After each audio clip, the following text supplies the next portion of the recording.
Welcome back to Gruber Motor Company. I'm Pete Gruber, and I have Victor Vianis here with us today, our service manager at Good morning. GMC. And we are streaming on a number of platforms. Today is the Roadster podcast. Again, if you don't have a Roadster, don't let that worry you. We'll entertain some non-Roadster questions, but we'd certainly like to keep or focus on Roadster issues today. Got a lot of news items. And the background picture behind us, by the way, uh, is an artificial intelligence generated image. The prompt that I asked it to do was I want to see a 2011 red Tesla Roadster outside a casino in Monaco. And if you look behind me there, you can kind of see the Mediterranean. Um, AI typically does not generate accurate images of buildings. So I don't think there's a building that looks precisely like this in Monaco, but it represents some of the opulence that you see there. Looks beautiful. It does, yeah. And then the other thing is for the purists, those that are looking for detail on the Tesla Roadster, AI has not yet learned how to render those precisely. So I think I'm seeing 4 hood vanes. There are only 2 on a Tesla Roadster. But aside from that, it's a pretty good representation. And it looks like we've got someone joining us already on Instagram, Faris Brulf. Good morning and good Morning. afternoon. Again, when you ask a question, we'd like to see where you're coming in from. It's always fascinating to us and our viewers, the wide range of people that join us on these podcasts. Yeah. Pay no attention to Victor's hat. He hasn't been completely indoctrinated yet into Tesla, but his shirt does say Gruber Motor Company. So, Victor, we need to get way up on that mic. Okay. Okay, there we go. And you still have a Beamer, right? Yes, I still do. Okay. I still have it. All right. So let me ask you for the audience here, which you like better, Tesla or BMW? I have both. Okay, I think he's answered it. He's reluctant to answer that. I think I drive the Tesla 99% of the time, and when the BMW is up and running and it's functional, it's being driven once in a while. I have Gas a. prices is just way too expensive. Oh yeah, we'll talk about that in a while. Here we've got I was gonna say I filled up yesterday yeah. on my SUV. $80. It's like 480 something, 485 or something like that. It's crazy. For Philip, yeah. Well, we can probably jump right into that other topic then. There was a great article that I found that shows the cost of an EV versus a ICE vehicle. Mm. And they give a pretty simple formula here. A conservative rule of thumb, they say, is an electric car gets 3 to 4 miles per kWh. So to divide the total miles you drive each month by 3 to get the kWh you would use monthly, 3 or 4.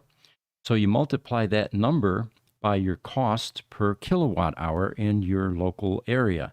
And you know what? I was surprised. In Phoenix, and this was probably 20, 30 years ago, APS and SRP, the 2 main electrical utilities here, used to charge around 8 to 9 cents per kilowatt hour. Today, it's almost 14 cents per kilowatt hour, so that's gone up tremendously. But anyway, the rest of the formula is you take your mileage that you drive each month, and Americans on an average drive about 12,700 miles annually, so about 1,000 miles per month. 1087 is the exact number they came up with. And so they're saying that you will use about 353 kWh in that time frame total. And in the U.S., the average cost of electricity as of April 2023 is about 15.4 cents per kilowatt hour. So charging an electric car, now get this, Jesse, for the entire month costs $55 versus that $80 that you spent that 1 week. For an entire month. Well, that's pretty good. Yeah, not bad. All right, so moving right along here. We've got some interesting topics here. One of them is Roadster related. Ways to get into a locked Roadster. And this sometimes happens to us. A brick Roadster, which means that the doors are closed for transport. The windows are up. It's got a soft top or hard top on it. and it shows up, and that driver has the key. And I've done this myself. We get the key.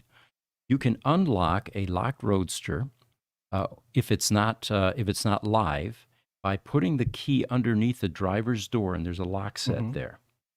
And you have to be careful not to turn that too hard because the design of that that lock set isn't stellar. They use basically hot glue to affix that lock set Adhesive. into the door. Yep. It's not an industrial epoxy by any chance, and I've done it myself. You turn a little bit too hard and you hear snap. Breaks Next off. thing you know, well, it didn't break the key, but it loosened the lock The tumbler. inside. So now you're spinning the entire lock set, and you're never going to get in that Now car you're really that way. locked out. Yeah, exactly. Now, what do you do next then? What's another way to get in? The only alternative is to break into the vehicle, is having either a long piece of wire or a breaking kit if you have one available, and keying out the keys or attempting to grab the inner door handle. The door handle, yeah. Yeah. And you know what we found is that a coat hanger won't do it. First of all, it's barely long enough and it's too thin. Because what you have to do is put a hook on it, something like this. And what you're now attempting to do is get in between the top of the glass and the soft top. Hard top's very difficult, and you don't want to damage any paint. But with the soft top, you can get a piece of wire into the seam between the upper portion of the glass. side glass, and then reach over to the other door handle. And if you can get that hook behind that handle, you can pull on that. Now, you have to have somebody on the other side, because if you're doing it by yourself, and I've tried to do this myself too, and you get that handle loose, it'll go click, and the door will start to open, but as soon as you walk to the other side, it shuts again. Right. So with two people, it works. And the wire that I recommend is, for those of you that are familiar with construction, suspended grid ceiling wire is ideal. It's about 1/8 of an inch thick. It's steel, galvanized, that doesn't matter. But that's about the right strength of wire that you will need to get into a locked Roadster. And a little bit of tape on the end, just so you don't damage Good point. the chrome on the handle or any of the interior pieces. And then equally tape on the glass and on the soft top.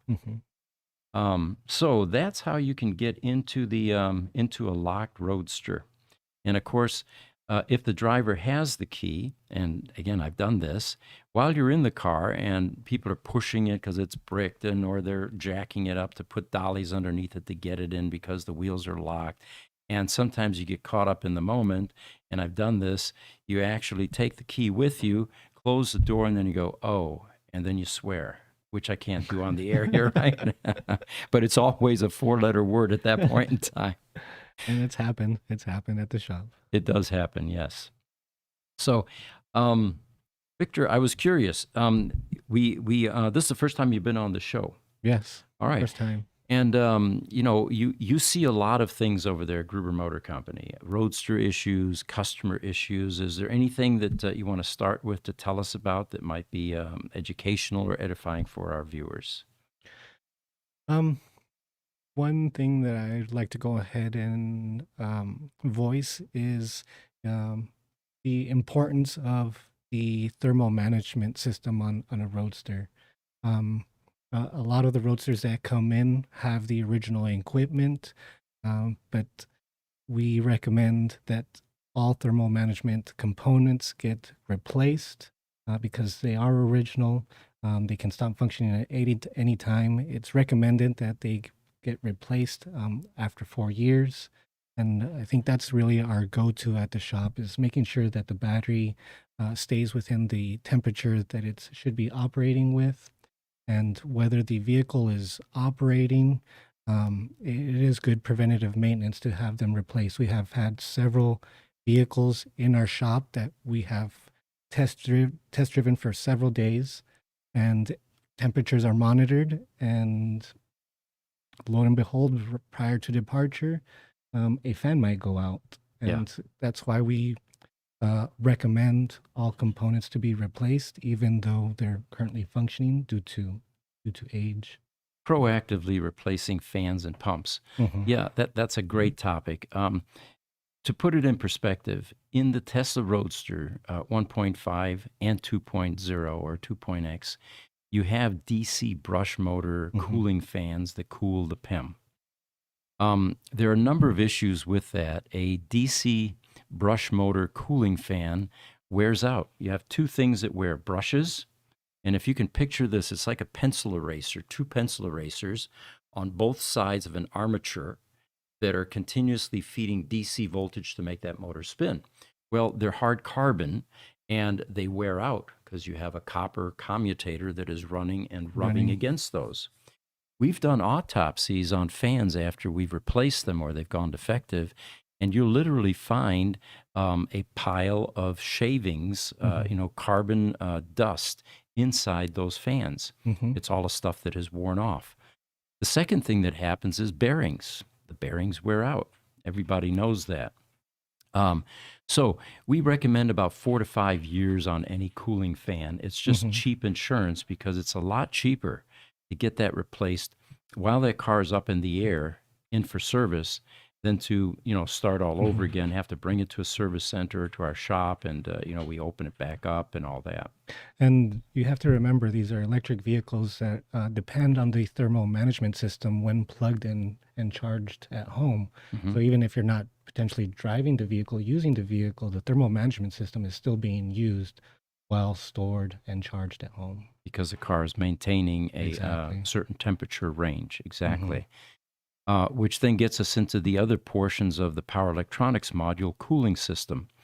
With a Roadster, you don't want to forego your annual preventive maintenance unless you haven't driven the car at all, right? Even then, there's some risk that you're starting to fill up or clog up those heat sinks, those transistor heat sinks, because as it's cooling itself, when it's not being driven, it's going to be drawing air from the bottom of the car. Exactly. Depending how clean your garage is, you may have leaves blowing in, you may have dust, So those annuals are important. And then there are other aging issues in a Tesla Roadster cooling system. That duct, you want to tell us about that? The PEM cooling duct on a 2.0 Roadster is a large rubber-like hose that goes from the PEM heat sinks to the PEM fan. That cooling duct gets dry, dirty, brittle, cracks, starts to unravel, Well, and it's a neoprene rubber, mhm. which with age becomes brittle, dries up, like you say. And even the ones that we've seen that are still in good shape, they're still dirty. We have a hard time cleaning all the dirt and grime, and I'd rather not replace it with the original. I'd rather Mhm. always And provide a new one. and we find fissures in those as well. What happens is the thing is about 18 inches long or so, Hmm. and it has a metal band that runs through it, which keeps the round architecture for that duct. But what happens is in between that metal or that metal ring, you have neoprene rubber. And as that ages, oftentimes you get cracks and fissures. Now your CFM is affected, the cubic Hmm. feet per minute that it's being able to push through to to those PEM heat sinks. And for those of you not familiar with PEM heat sinks, those are large aluminum fins that the transistors on the inside the PEM mount to through a coupler or a non-conductive, what we call insulating material, and that's how the heat gets transferred from those transistors to those heat sinks, and then air draws across that to cool the PEM. What the annual PM does is it cleans out. We should have brought a heat sink with us. We Hmm. have lots of them next door. We use them in the critical power world as well. But what it is, it's basically a finned type of aluminum chunk, billet aluminum. And those fins in between those spaces fills up with dust, debris. We've even found twigs in there and, string, pieces of balloon, you name it. Hmm. Anything that it can suck up from the road eventually It could will. end up, yeah, because there is no filtration on the outside in that closed loop or in that open loop system. Or depending where it's stored, we've found uh, where rodents have made their little nest, their Oh, little yes, home. yeah. Oh, that's a whole nother thing. Yeah. There's not much preventive measures that you can take against rodents other than having rodent traps in your garage.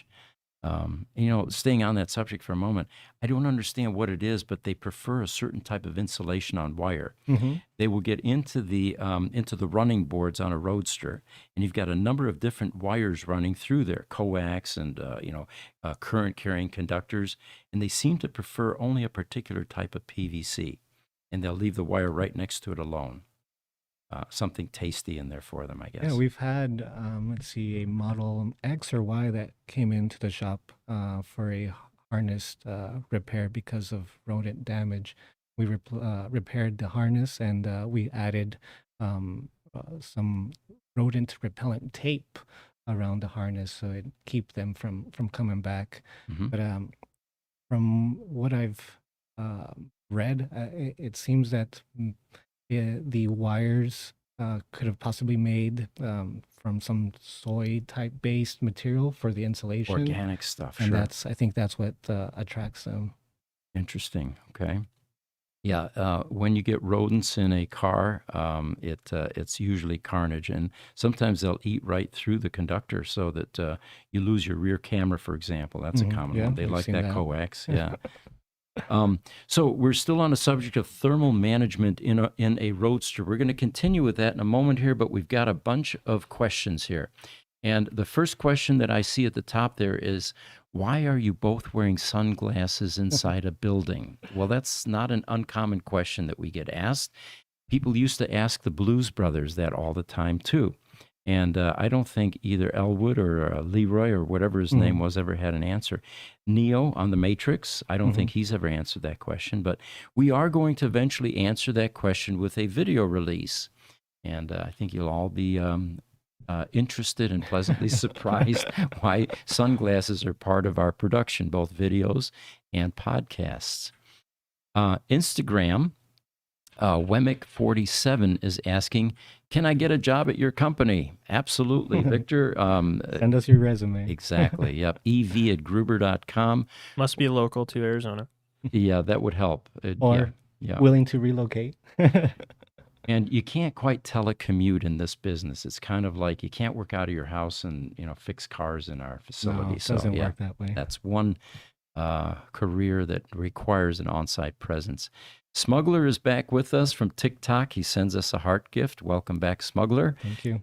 George is here. He says, good morning.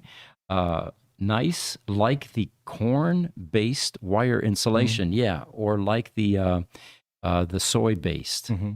Yep. Yeah, rodents love that stuff, George. And they can create some real damage in a EV or any kind of a car. Instagram, 13 Cherry John says, they use soy in the insulation. Rodents love it. Yeah, A lot of people have experience with the rodents and insulation, apparently. And it gets expensive, I mean, there was a Roadster up in the Northwest about 3-4 months ago or so. Mm-hmm.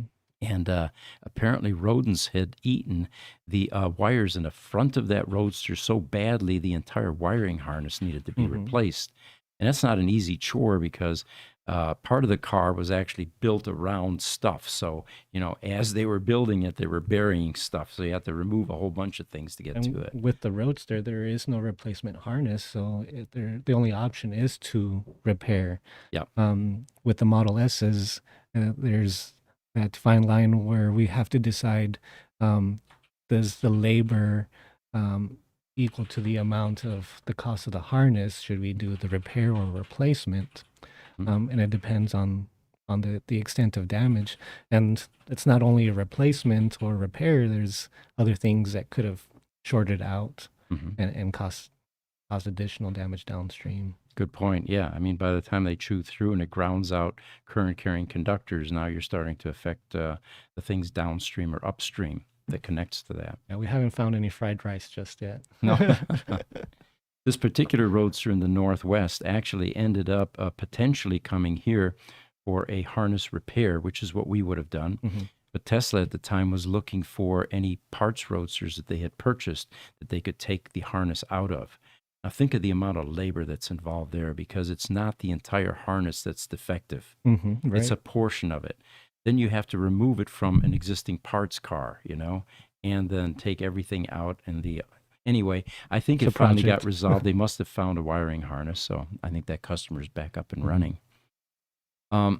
TikTok, Tom Reed, what is the function of a Tesla valve? Um, you're probably talking about the octo valve in some of the later vehicles, part of the cooling system. Mm-hmm. And yeah, that would be my guess on that. The people that did a teardown on that was Sandy Munro and his team. And they went into great detail on that octo valve. I think Yeah, it they was in a love that Model thing. S. Yeah. It's got such a cool name, too, octo valve. It sounds exotic, right? Well, there's something about the efficiency of it that Sandy just fell in love with. So I would definitely go check out Monroe Live channel for that. Yeah, yeah. Great place to find other content as well. There's one question that you skipped over from YouTube. Oh, okay. YouTube, Rolling Stonks. Okay. How is the Tesla Shock Group buy going? I can tell you this is probably the longest project that I've been involved in with Mm-hmm. Roadsters.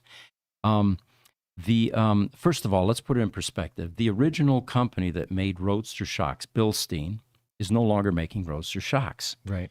And that's not uncommon if they've got a small run for a esoteric vehicle that's no longer in production. They're not going to continue to put that product on the shelf and continue to build it, Manufacturer. even though there are a few of us out there that are trying to needing them. replace them, right? Mhm. Still need them, yeah.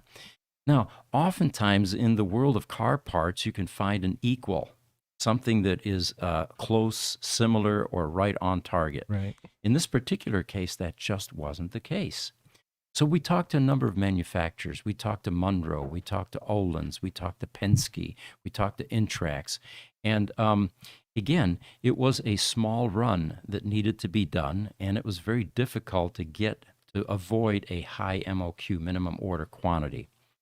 But I'm pleased to say that after lots of work and rebuilding shocks, which we still do, and placing an engineer on that project who's been rebuilding shocks for 35 years, Mhm.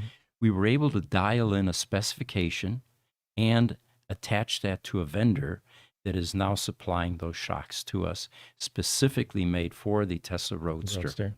The proper weight distribution and all of that, with some options for damping and adjustable. We're excited. We're excited, yes. Mhm. Virtually every Roadster that comes in our shop needs some suspension work. My back is excited. Yeah, there you go. He test drives as well. So we will have product in-house within the next 5 weeks. And we've got a bunch of sets on order. So we'll have those out on our e-store shortly, and the shock problem is finally solved. And of course, Victor's very pleased with that as well, Absolutely. as I am. Yeah. So I wanted to point out one thing. The Tesla Roadster matchmaking site, that's where we sell Roadsters, is doing extremely well. It keeps on growing. Our reputation grows. The number of pre-qualified buyers grows. We're up to 404 as of this morning. And the reason I know that is we just sent out another Roadster that came up for sale this morning. And what we do typically is we don't advertise on social media for 24 hours or so to give the pre-qualified Roadster buyers a chance to have a look at these cars. If you want to join that exclusive list, go to our website, go to Roadsters for Sale, and there's a blue button there that says Join Our Pre-Qualified Buyer List. And if you do, you will get early warning when something comes up for sale. Upper right-hand corner is where that button is. And to give you an example of how this works, that electric blue Roadster that's at the very top of the list there just got posted this morning. And I had a call within 10 minutes after sending to the pre-qualified buyer list, and it looks like this one may be taken off the market. The pre-qualified guys enjoy having a first look at these exclusive cars. And this particular one, by the way, Beautiful. yeah, it's one of my favorite colors, electric blue. And the combination, it's got the gray seats. It's a sport Roadster, so it's got the little red S in the middle of the seat. the wheels, that silver with electric blue and those seats is my favorite combination in an electric blue. Our 1457, is it the same color combination next door? I think so. You know that? Not sure. All Not right. sure.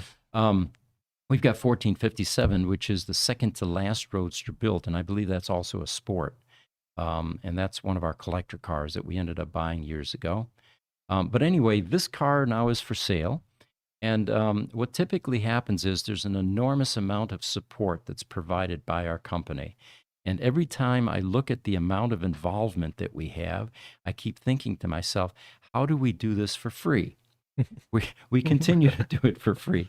I think yesterday, Victor spent 2 hours with a customer that wanted to see some of the Roadsters that we have for sale in our service center.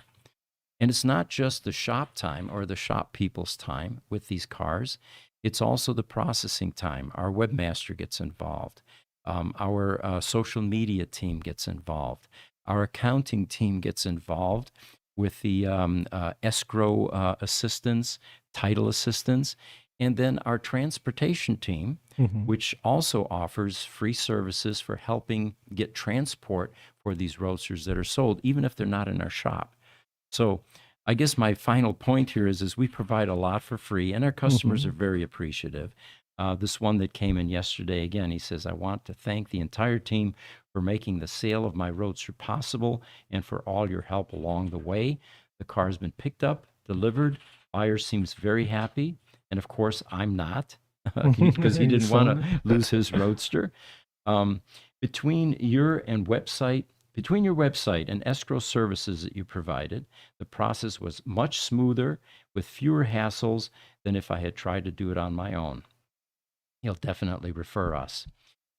So the Roadster matchmaking site definitely is very popular. We sell more Roadsters today than any auction house on the planet.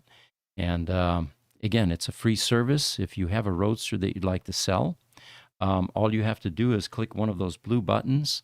There's a query form that asks questions about the configuration of your Roadster. And for those of you looking to buy a Roadster, it's a great place because the first thing that is different about us in auction, there's no expiration date. Those listings are live until the car is sold, until the seller is happy with the price or with the person they're selling it to. And you can negotiate. Those prices out on our website are the asking prices. And what we ask is that you guys are gentle. Don't lowball these people. These cars are collectible. So anyway, wanted to point out the advantages of going with our matchmaking site. And I think we're selling on average now 2 Roadsters per month through that site. It looks like YouTube, Rolling Stone says, heck yeah, nice. My back will be happy too. And then we've got YouTube, Joey's Cleaning Lady joining us. He says, lots of Roadster owners put in lease shocks. The spring rate is a bit different, but not too bad. Better than driving around with blown out Bilsteins. That's a point, yeah. With all the test driving that I do, I can immediately tell a low mileage Roadster from one that's had some mileage on it because it gets bone jarring. And since I've lived in the same house now for like 40 years or so, it's a 7-mile trip both ways, by the way.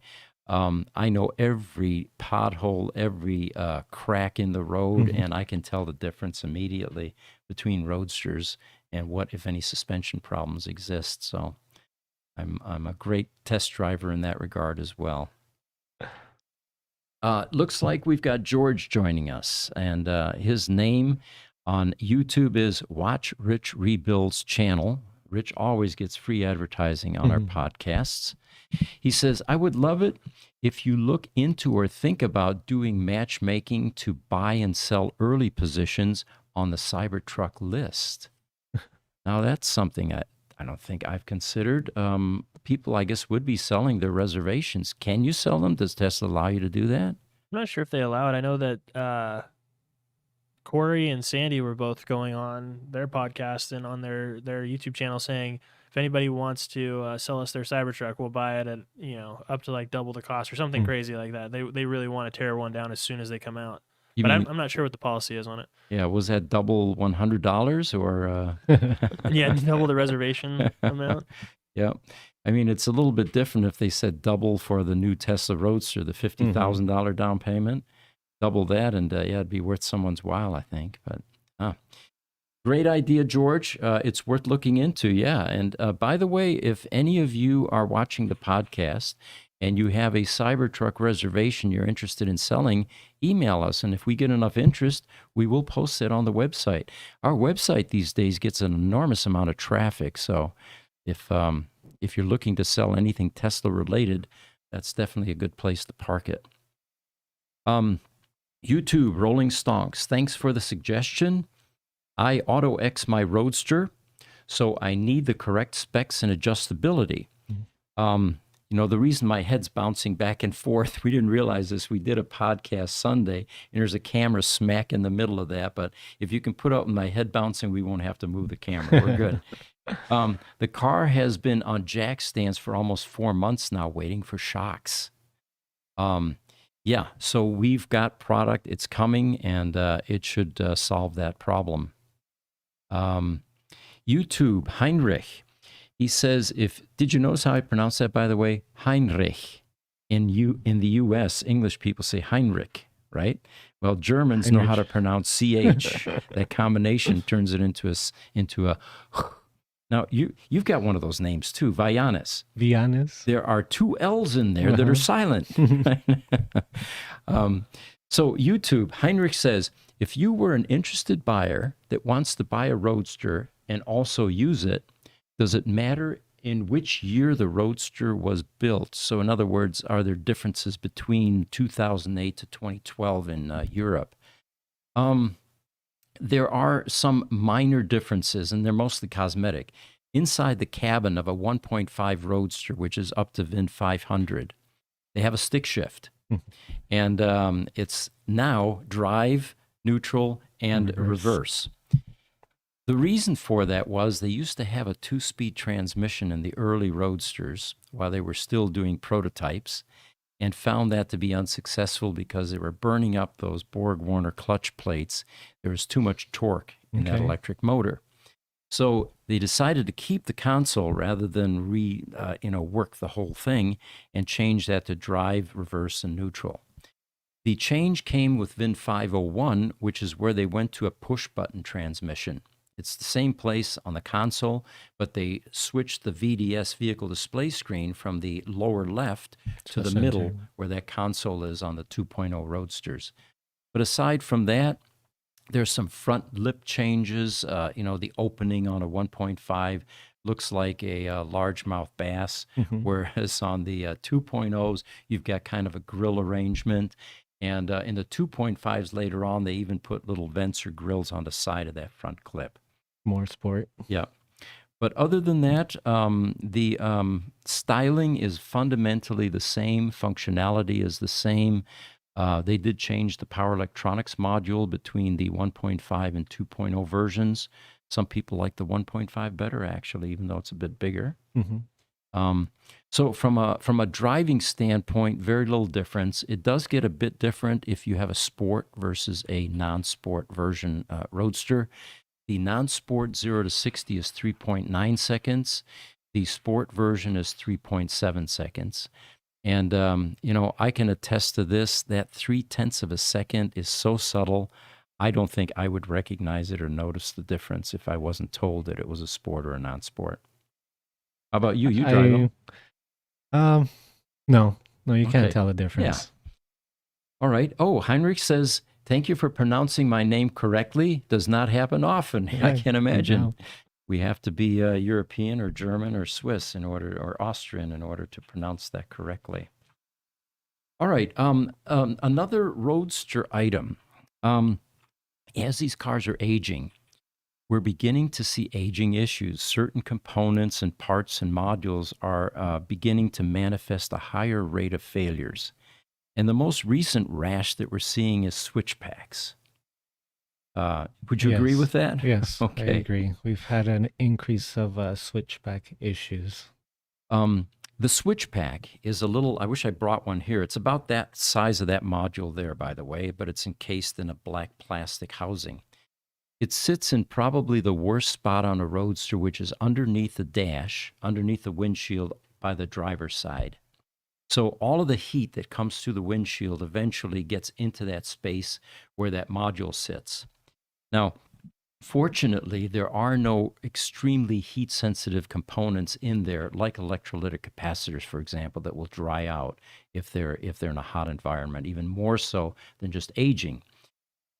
There are, though, a bunch of MOSFETs in there, and these are metal oxide. Now, see, when asked to come up or describe that acronym, I'm oftentimes stumped. Metal oxide S semiconductor field effect transistor. I think I got it. All right. So these are power switching transistors, and this little module's function in life is to divert all of the current that normally runs through a switch for your headlights, for example, through a semiconductor, so you can use a very tiny switch or even a push button. And in older cars, you didn't have that. You actually had rheostats and heavy load switching type switches for things like your dimmer lights. Remember those underneath by the floorboard? That was a pretty heavy duty switch, good for like 20 amps or more. What the switch pack does is it takes all that current away from your tiny switching devices inside the cabin, and it does all that heavy lifting. And those MOSFETs, with very little input, are able to switch heavy loads. Well, with age, these appear to be dying, and there's a chip in there. So what we've done is we repair things like this right down a component level, and for the most part, we're able to resolve problems in these types of modules. Now, the reason component level repair is absolutely essential for something like a Roadster, none of the electronics have been made in that car since 2008. And the only way to keep these cars alive was either to depend on Tesla's limited inventory for Tesla Roadster parts, which is now dwindling, or to have a company like us repair down a component level and fix what's wrong with it. We're able to reverse engineer most things in a Roadster and have successfully created schematics, test points, wiring diagrams for virtually everything in a car. But this is one module that we have not yet successfully reverse engineered 100%. In fact, there's a chip on there that we can't identify yet. Right. So what I did a couple days ago, I reached out to Tesla and I said, look, guys, you're probably facing the same problem we are, dwindling supply of switchbacks. We repair these. We'll even repair your cores, in other words, the defective ones that they've swapped out. What we need you to help us with is, if you can dig up the schematics for these, now we can do two things. Not only can we repair them more quickly, but we can develop a tester and a load bank so that we can actually work on these on the bench. To work on a switch pack module inside a Tesla Roadster requires contortion skills, because you've got there's a windshield here, you've got the dash here, you have to take that out, and now you're working in about 7 inches of space, trying to probe, trying to take readings. And so what we're embarking on now is developing a tester and load bank on a bench somewhere so we can bring these switch packs in and work on them right on the bench and do component level troubleshooting. So wish us luck. Tesla oftentimes comes through for us and helps us with things like this, especially if it's in their best interest as well. And it is for two reasons. One is we're keeping their cars running. We're keeping the Roadsters alive. And secondly, anything that we do like this, we share with them, schematics, test points, and we even offer to build them testers, because Tesla does have a Roadster engineering test team that builds test equipment for these service centers. We'll take in their cores, repair them, and we'll potentially have additional parts for their customer base as well. So again, we're on the early stages of this request, but we're certainly hoping that they can come through and get us some schematics again, and we'll be able to keep Roadsters alive for even longer. YouTube, T. Barra says, have you tried a dash cover to insulate from the heat? Well, We have not. The Roadster typically, I mean, people don't typically realize that there's some electronics underneath that dash that could be affected. And we're not even sure that it's the heat that's causing this problem. It could just be age, it could just be use, Mhm. because these things are working constantly. They control the wiper motors, they control the headlights, they control the door locks, they control all the 12-volt devices, the VMS modules, All the 12 volts inside the cabin. the VDS screen, yes, all of the lights, of course, tail lights, all of that. A lot runs through that little switch pack. All right, so looks like we don't have any questions right now. Let's see what else we've got here, Roadster related. Oh, good news. If we can bring up a picture, Jesse, it's the Hood Vanes Roadster, the very orange. Part of keeping Roadsters alive and functioning is, and it's not just us, there are a lot of people in the community that are contributing to recreating parts, recreating the procedures. Tom Saxton, for example, with the log file analysis program. Henry Sharp with the CAN Junior and CAN Senior adapters. Yeah. What we're looking at here is a very orange Roadster, which looks very good with carbon fiber accents. And if you notice on the hood there are two hood vanes and a larger carbon fiber piece that goes from the hood vanes to the windshield. These hood vanes are extremely difficult to remove. We've done it successfully and unsuccessfully. We actually cracked one time. It was on a very orange Roadster just like this. Our vendor, carbon fiber vendor, we have a few of them, has actually developed a overlay for this portion of the Roadster, which means that if you have a painted hood vane combination like this, you're now going to be able to buy an overlay that goes on top of these, that gets glued to these surfaces, and you can't tell that it's an overlay because it actually wraps a bit around those. And that is in our opinion, the easiest way to convert a standard Roadster to a carbon fiber Roadster on the exterior in this portion of the car. I guarantee you, I don't know many people out there that are going to be able to remove the hood vanes themselves. We struggle with it. We had a parts car that had a broken hood, and I always like to give it a shot, and nope, we were not able to successfully remove it without damaging the hood vane. There were a few chemicals that Tesla used on the Roadster that seemed to be impervious and bulletproof. One of them is that orange epoxy that they use to hold the frame together. We've seen collision damage cars where the aluminum ripped and the epoxy was intact. It's that strong. They must have used something similar to this on these hood vanes. There's even a brass pin that goes down the middle of this industrial strength epoxy. So we will have these hood vane overlays on our e-store shortly. And for those of you interested, the hood vane pieces themselves, and there are two of those, are around the $400 range. And then the larger piece, which goes from there to the windshield, is going to be in the neighborhood of $750 to $800. And again, that will allow you to convert your Roadster to a hood vane carbon fiber exterior or visible carbon fiber car. And of course, we have the spoiler in the back if you want to go all the way, and the front nose lip. That's right by where you see the picture of me. And those are becoming more popular, it seems like. We've got more customers selecting those. Yeah, and we also have the rear carbon fiber diffuser. We are currently installing one on a very orange in the shop. So are we? Okay. All right. Yeah, carbon fiber looks good on a Roadster, especially the very orange. I have another picture, if we can throw it up there, Jesse. It is the someone asked picture. And what this is about is a couple of weeks ago or so, I posted a picture of this Tesla Roadster on a dock with some yachts in the background, and that's exactly what the prompt said. It said, render a Tesla Roadster in Monaco, I think it was, with some yachts in the background, and that's what it rendered. Well, I had someone email me a couple days ago, and he asked, "What is the VIN on that Roadster? And could you give us some more pictures of the interior?"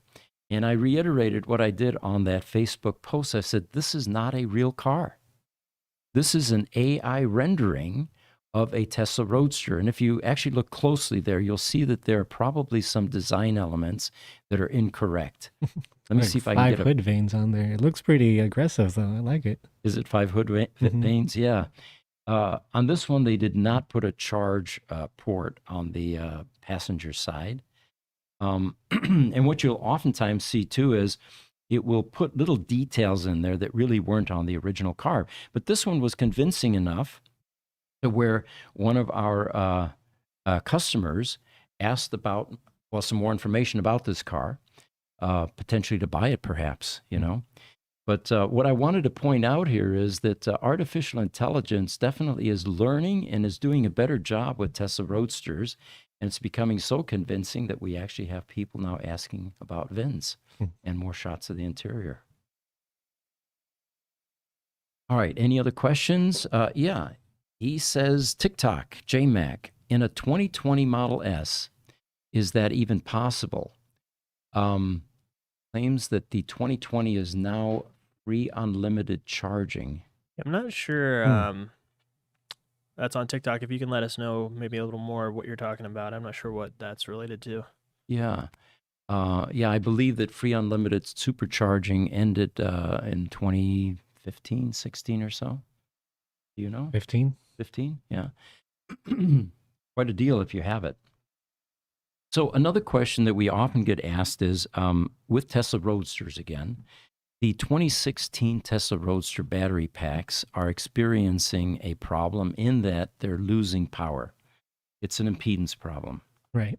We have a car in shop right now from San Diego that after we fix the PEM, we believe that it's going to have that symptom because it's a 2016 pack, and the customer had begun to notice some anemic performance. Did we make any progress on that PEM, by the way?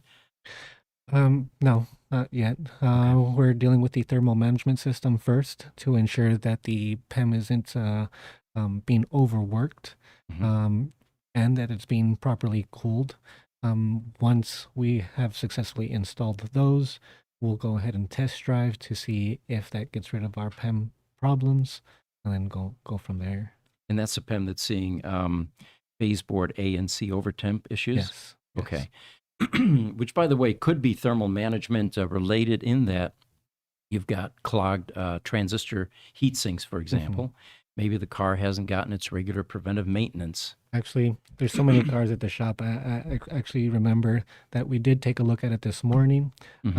The fans were not turning on due to a burnt PEM fan connector Okay. within the PEM.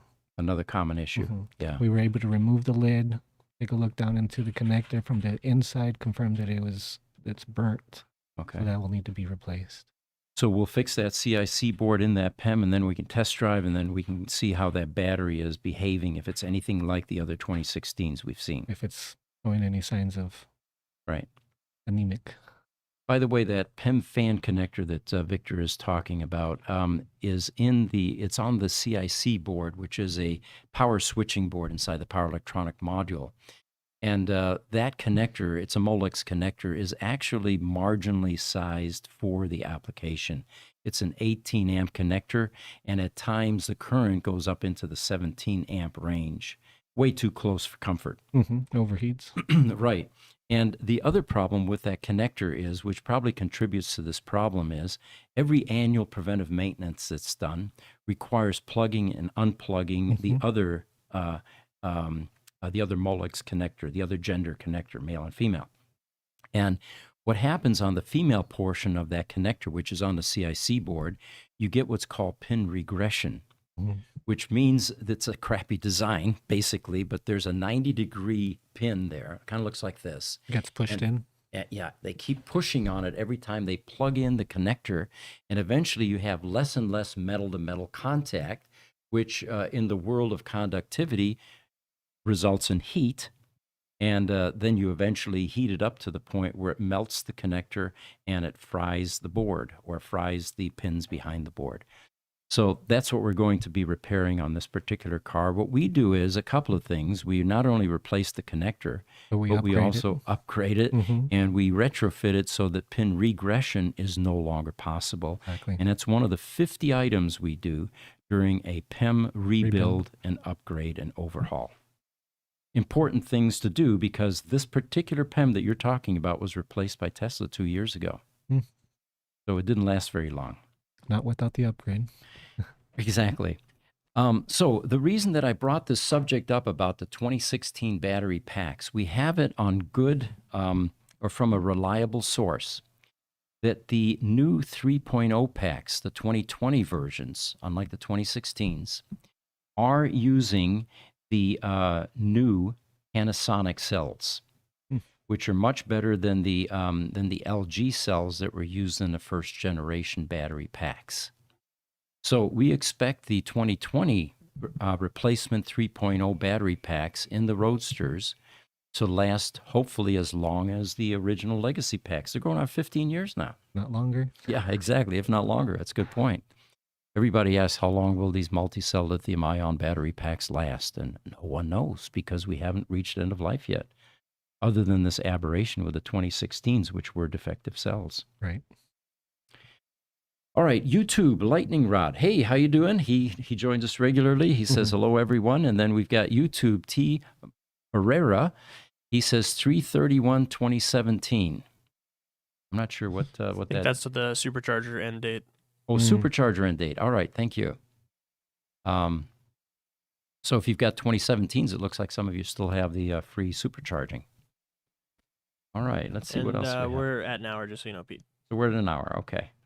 All right, let me see if I've got anything else here that I didn't push through on the agenda items. You had another picture of a dog? Yeah, let's bring that up. It's a good story. We've got a customer recently, doctor in New York, got a Fusion Red Roadster, beautiful Roadster, and we helped her with a windshield question, and she sent me pictures of her Roadster. This is not the Roadster, by the way. This is another one in New York. But she was showing 2 Irish Wolfhounds by her Tesla Roadster. They weren't inside the car, but she was, of course, proud of both the car and her beautiful dogs. My sister-in-law has those, too. They don't live very long, though. Irish Wolfhounds. And the other part of the story, I'm digressing here, I realize, their claim to fame in hunting was they would run up alongside a deer and then knock it over with their rear haunch so that the hunter could, bag the deer.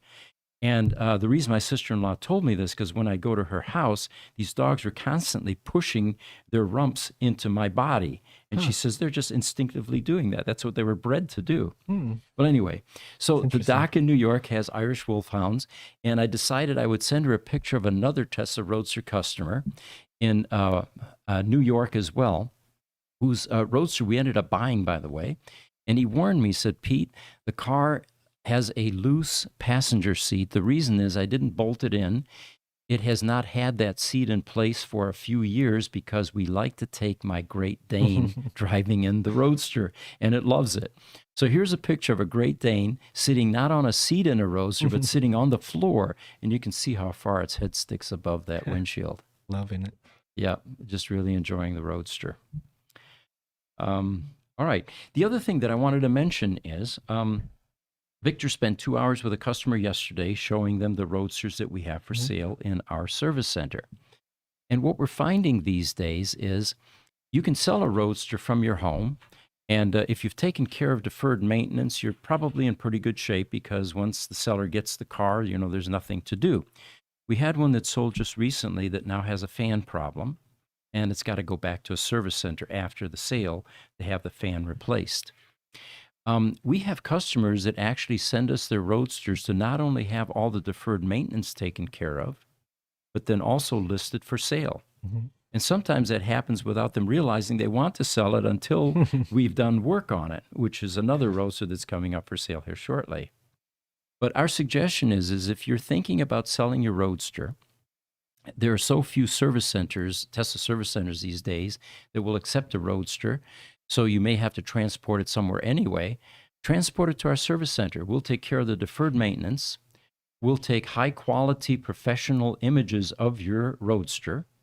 We'll list it and post it for sale, and then also spend time with prospective buyers. We have a number of people that show up each month looking at the Roadsters in our shop since we have so many for sale now. Yeah, we like to make it easy on our clients, so we like it be known as the one-stop shop where you can get everything and all done. And when potential clients come in, we provide um, buyer education. 'Cause Lots of it, a yeah. lot of them haven't been inside a Roadster. They don't know how to drive one. They don't know how to charge it. So that comes along with the package. And then the other question typically is, what do you do when you service it? And that's the other part of our tour then. They can see what we do inside the Roadsters and why it's so important to take care of deferred maintenance. We take them in the electronics lab and we show them a PEM like this that hasn't been rebuilt, that's got a Exactly. burnt up connector. Well, hopefully that customer was lucky. Sometimes these CIC boards burn so bad, they're multi-layer boards, that they're not repairable. Well, now you're in a world of hurt because you have to find a donor car to get a board out of. Yeah. When it comes to PEM, preventative maintenance is key. Oh, you got something, Yeah, Jesse? and Pete, I want to see if I can get you to go on a rant here so we can use it for a clip. What do you have to say, speaking of that, to people that, like on Facebook, for example, that say, if it's not broke, don't fix it? Oh my God. Okay, there's a good one. How about the guy on that auction site that said, you know what? You should leave the PEM alone. It doesn't need to be serviced. I've got 100-year-old radio that's still functioning. I'm just shaking my head. Did he 100-year-old. just say that? Yeah. I have some radios from the 40s and 60s as well from the last century, but there are definitely deferred maintenance items. All right, so they want me to go on a rant here so we can do a short. I'll start off with just describing the importance of taking care of deferred maintenance, and I'll tell you a story. I had a Ferrari 308 GTSI for 23 years. I love that car, but it was killing me, the maintenance. A tune-up was $4,000, you know? These are exotic cars. They're not like your average Ford and Chevy where, you know, you can get an oil change for $49 or whatever. But anyway, every 30,000 miles, you have to have a engine rebuild. This is where they go in, they change the rings, they regrind the valves, they change the bearings, and you've got a choice. You can do just your lower bearings or your upper bearings as well for the upper camshaft. Well, I decided I was already into this car like $25,000. I don't want to spend anymore. I said, how important is it? And they said, well, it's all about priorities. So I skipped that. I skipped the upper cam bearings thinking, you know, it's got 30,000 miles. You know, I'm sure they're not going to go bad. I'm telling you, a year later, I'm driving in Scottsdale with my wife, and we start hearing a light knocking noise going down Scottsdale Road. By the time I got home, it was louder. My upper cam bearings had gone out. I remember a doctor here in town in Phoenix that got 70,000 miles on his Ferrari 308 as well. He was using it as a daily driver, and he skipped that 30,000 mile replacement or that engine rebuild. He ended up losing the upper cam bearing, and his valves dropped down into the piston housings, and the engine was basically destroyed. All right, so getting back to Roadsters for a moment. These cars are going on 15 years old. There's deferred maintenance, and it's not like your ICE engine. Sure, there's some deferred ICE engine maintenance that needs to be done in a Roadster, like your suspension, for example, your bushings, your fans, the things that we've been talking about, thermal management issues, pumps. We didn't even talk about that. On a 1.5 Roadster, you have a 12-volt DC brush motor pump, and its function in life is to keep that 1,000-pound battery pack cool. Change that thing. It's dirt cheap compared to what it would cost you if that thing begins to not cool properly. Exactly. If you lose an APS unit inside that battery pack, that's a DC to DC converter, which hasn't been made since 2008, and there are no more in existence right now that we're aware of. We continue to try to repair those. Yeah. You could be in a world of hurt again because you've got to find a donor car, a collision damage car. And these days, collision damage Roadsters are considered collectible. And you'd be lucky if you find a couple of them at the auctions each year. When we do, we try to buy them, and they're 3 times more expensive than they used to be. Yes, it's definitely not if it's going to happen, but when. Yeah. So getting back to the power electronics module for a moment, inside a Tesla Roadster, you have deferred maintenance, and the majority of it is inside that power electronics module. This is a three-phase inverter that switches hundreds of amps continuously, and you have components in there that are wearing with age. And if you let them fail, which you could do if you can go down to AutoZone and buy another PEM, wait till it fails. I fully agree. It may be cheaper to do that than to do a rebuild. But since you can't and those parts aren't available, your only option is take care of that deferred maintenance, be proactive, because when it fails, you might be in a world of hurt with a lot of expense. And when a component fails, it usually likes to take friends with them. So Oh, totally, yeah. You take this little board right here. This, and it's still here from the last Tesla Roadster podcast. We were talking about these transformers, how hard they are to get, and how we finally found them. We've got them coming in now. But there's a power board that sits below this. And if you don't take care of deferred maintenance in a Tesla Roadster PEM, the transistors have 400 volts DC on them at hundreds of amps. The distance between that transistor case with 400 volts and the heat sink, which is aluminum, conductive aluminum below it, is a micro-inch of insulating material. That insulating material from 2008 or 2011 is deteriorating, crumbling, and decomposing. And when it finally gets thin enough to where that transistor touches the aluminum heatsink, you're going to have 400 volts with hundreds of amps shorting to ground, and you get lightning and fireworks. When that happens, it doesn't often go gracefully into the night. It takes out everything upstream and downstream along with it. And this is one of the boards that sits on top of the power board that gets compromised when you lose a transistor or banks of transistor on the power board below it. Well, now you have to fix not only the power board below it, but you have to change chips and bias resistors on this board as well, and possibly a transformer, which up until now has not been available because we just found it. So anyway, that's my rant regarding deferred maintenance. And we have two comments that one supports and one challenges. All right, good. Michael Aldia, all right, he says, that's like saying, why change the engine oil if the engine isn't broken? Now, Right. Let me tell you who Michael is. He's coming in on YouTube. Michael was one of the first Tesla Roadster technicians.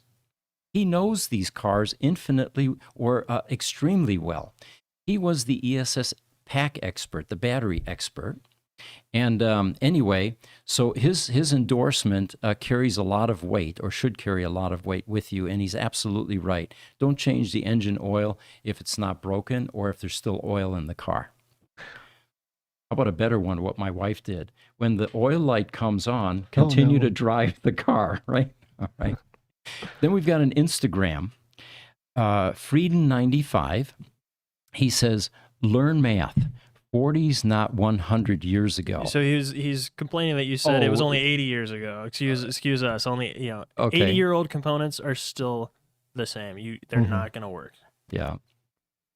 We appreciate all of the opinions coming in, and any of you interested, check out our website.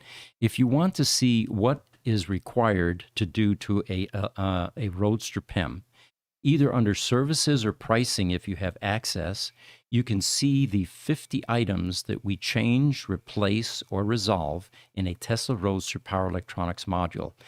And by the way, where did this come from? How did we learn this? Well, it was a bunch of trial and error since 2014 working in the electronics in a Roadster. But more importantly, we've got 40 years of experience in Gruber Power Services repairing critical power equipment in data centers. Lighting inverters, uninterruptible power systems, which, by the way, is the same technology what's in a Tesla Roadster. It's a three-phase inverter. And the rules of thumb there are, you don't let your filter capacitors age beyond 8 years.